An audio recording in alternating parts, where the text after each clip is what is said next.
on tight!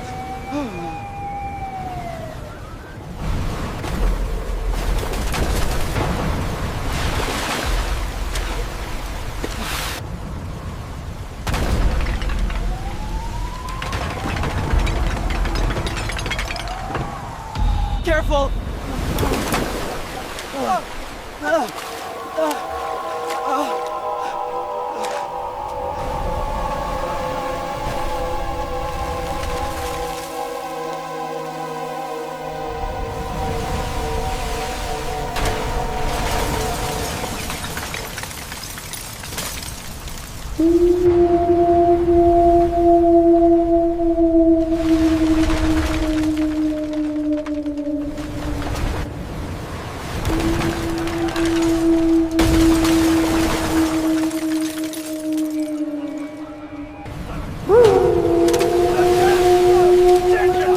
Please evacuate immediately.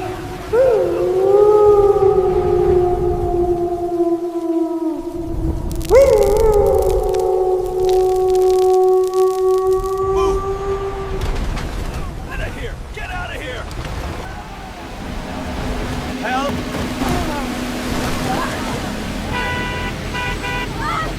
When the water overtops the embankment, every metal joint turns into a test-load symphony. Resonance doesn't kill a bridge at once, but it grinds it down like an invisible drill. Coupled with overtopping a small flaw, swells into a measurable collapse. Do you think the weakest link in the heart of Lujazui is the underground parking, the metro entrance, or the bridge railings? If you were near the Bund at this moment, would you run upward to higher ground or tuck into a steel-framed building? But first, tell me where you are watching this video from and what time it is where you are, so I know just how far across the world I'm connecting right now.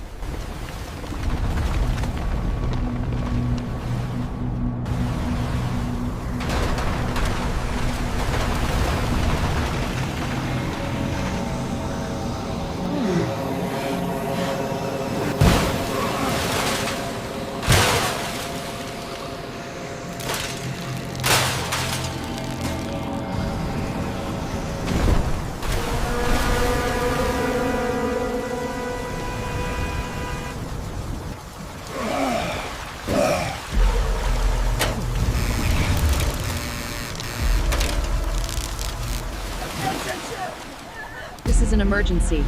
Please evacuate the area immediately. Please evacuate the area immediately.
Scouring isn't as loud as shattering glass, but it lifts the foundation out one shovelful at a time.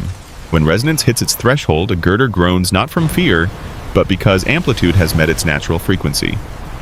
Do you prioritize stopping overtopping with sandbags or opening an outlet for the backwash first?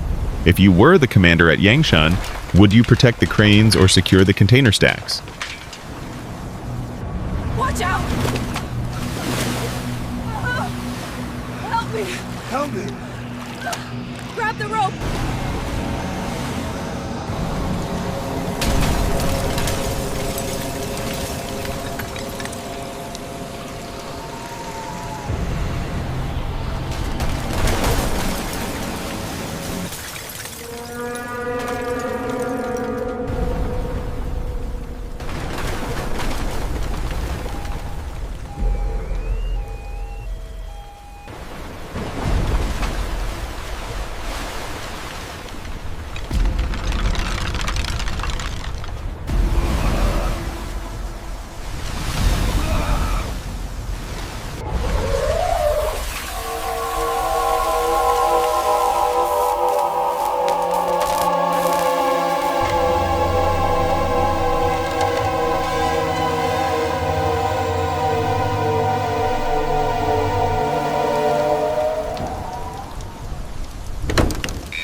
There is no such thing as an absolutely safe spot along the embankment, only an outlet wide enough for the backwash.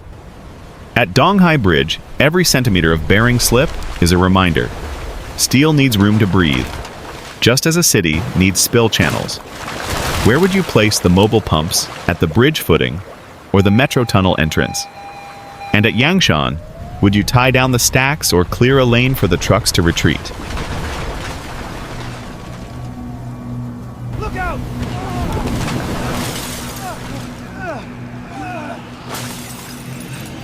Help me!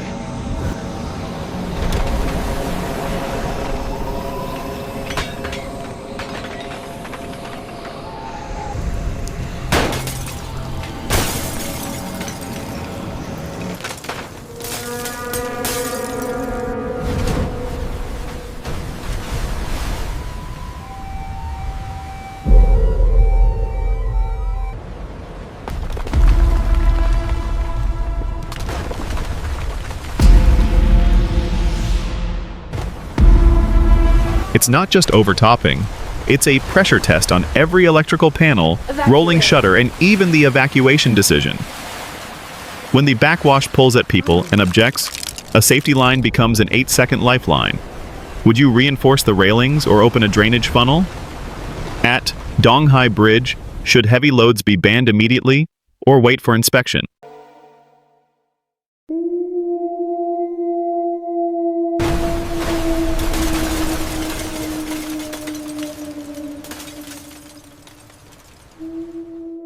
Please evacuate immediately.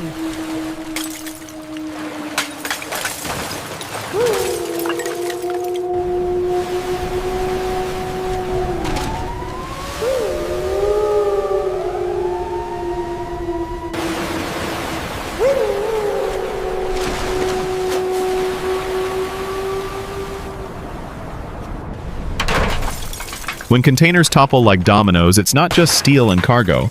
It's the supply chain's rhythm being broken. The real question, do we design to defeat the water or to give the water a way out? How long would you shut down the Donghai Bridge entirely to inspect for bearing slippage? In Lujiazui, do you prioritize cutting power to the basements or opening the Dishui overflow gates first?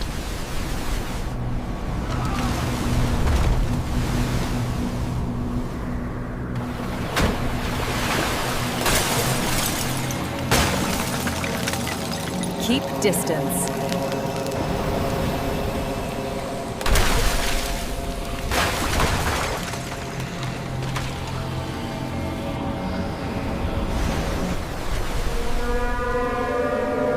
Every loosened bolt is a fatigue graph reaching its breaking point.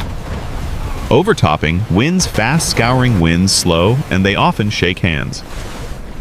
If you had just 8 seconds of command on the bridge, what would your first order be?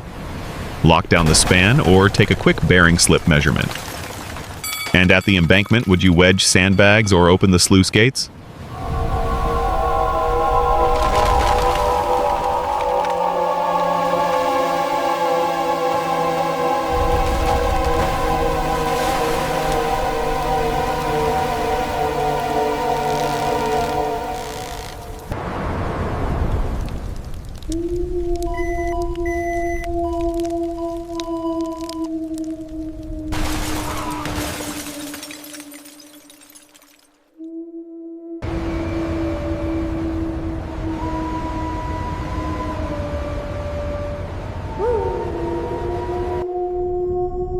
At the end of the cycle, the receding water exposes the full dossier of scour and vibration. There is no miracle in 8 seconds, only proper priorities. Which measurements would you record first, bearing slip railing curvature or scour hole? For you, what is a cheap, life-saving improvement? Automatic overflow valves or illuminated guidance signs?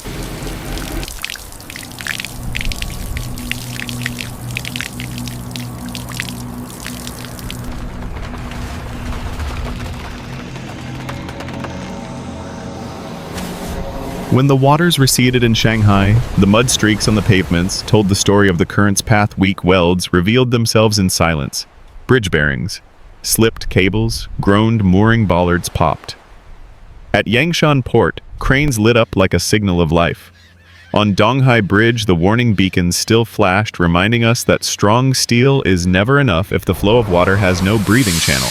The loss was not only toppled containers or delayed contracts, but also the disruption of human rhythm, flooded basements silencing the generators at the very moment they were needed most. Yet within the damp mud lay actions that carried weight.